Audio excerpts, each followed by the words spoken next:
So I thought you've talked about some real life examples, which are great because I want our listeners to think about maybe something that might be coming up for them to Yeah. think about. As you said, it's the end of the school year. There's end of school year celebrations. There are assemblies, plays. There's so many opportunities to think and plan. Mhm. And we talked about that roadmap. A roadmap can be an action plan, what, when, and where. But in terms of who's going to be there, what can they ask? The actual social communication roadmap. But then there's a roadmap to almost like the itinerary of the events of what's going to happen. So that's a separate podcast we can talk about. But I think about kids in school, they have a schedule. They know when they're doing this, when they're doing that, when lunch is, when snack is, when gym is, when computers are, when English arts are. They know when these activities occur in the course of their 6-hour day.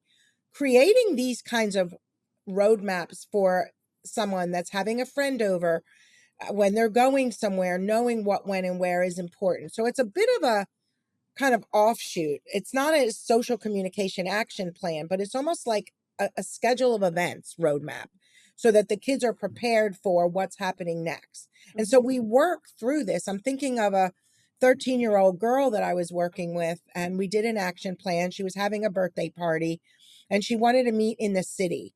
And they were meeting in the city and they were going to go into this little town and go from store to store. So we actually, in therapy, worked through what she was going to say when she saw her friends, but what stores they were going to go to, Mhm. so that she had almost like a map. And that made her feel so secure.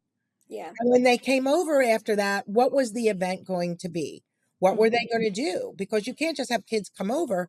So she needed to have like kind of a schedule of what they were going to do and offering her friends some choices of what they wanted to do and have some things ready. It's amazing Yeah. how that was such a successful experience. Anything you want to add? Yeah, I actually, ironically, just had a session last night where we kind of did something similar, where it wasn't just creating an action plan of who's going to be there, what questions might people ask, but I was working with a family who, again, it's the end of the year, so they were having some friends come over to celebrate the end of the school year. She was very excited to finish her her schooling and to have summer break.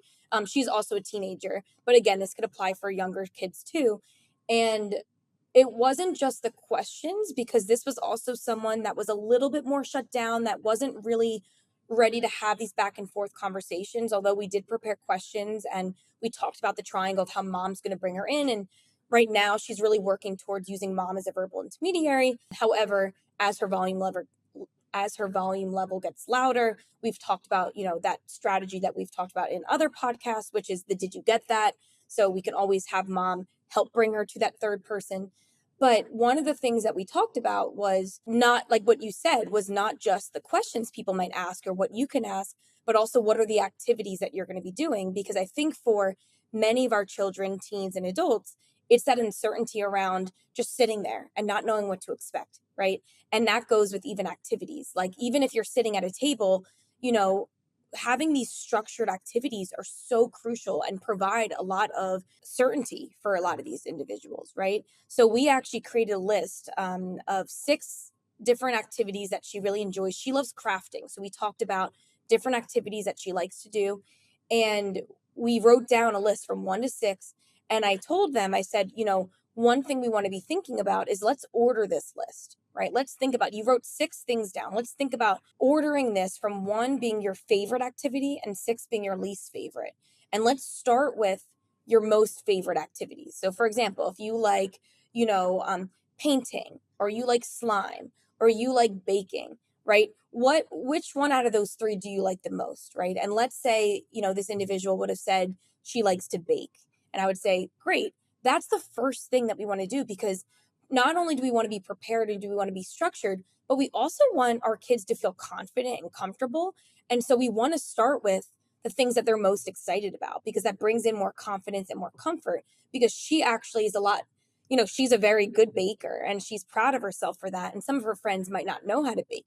So she's way more confident in baking than she might be in making slime. She's interested in making slime and she thinks that would be a really fun activity, but she's way more confident in baking. She actually bakes a lot for her family at home. So that's definitely something that we talked about. Big So shot role right there. exactly, a big shot role. So you can see how all these strategies kind of overlap with each other, but the underlying aspect is really this uncertainty. We want to build more certainty. So now, not only is she prepared with who's going to be there, what questions might they ask, but now the parents are also practicing the store exposure because they're going to the store to buy, chocolate chip cookie ingredients. And now she's so much more excited because she knows she's going to do an activity that she's stoked about. She's so excited about this activity. So again, an action plan, like you said, Dr. E, is so much more than just thinking of questions. It's also giving a roadmap, thinking about all the other underlying things that we could be thinking about for this type of friend get together. I think about comfort, right? I think about connection, confidence, all of those ingredients. It fuels the communication. And it's so important for our listeners to understand it's not just go out and be brave. Of course, that's a part of it, right? To be brave. But I always say that courage isn't loud. It could be subtle, and we need to meet them where they're at. If we're rushing our kids and they're shutting down and they're avoidant or they're crying and they're pushing back or they're angry and they're yelling at you or they're mean to you, they're telling you something. Look, listen, and learn. We just did a podcast on that. Look, listen, and learn. What are they telling us by their actions? If they're excited, they're willing to take a risk, they're willing to be brave, they're willing to do things, they seem happy about it, their response time is quicker, they're making progress.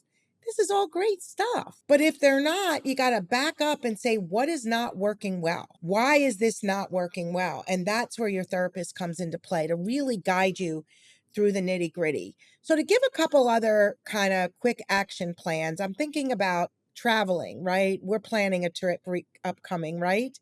One aspect of traveling that's hard is completely unknown, right? Where are we going? My gosh, it's a whole new city, a whole new country, maybe. But getting through the airport, that's a rough situation for many because a lot of people will ask you questions and there's so many opportunities. But what if our kids don't talk, right?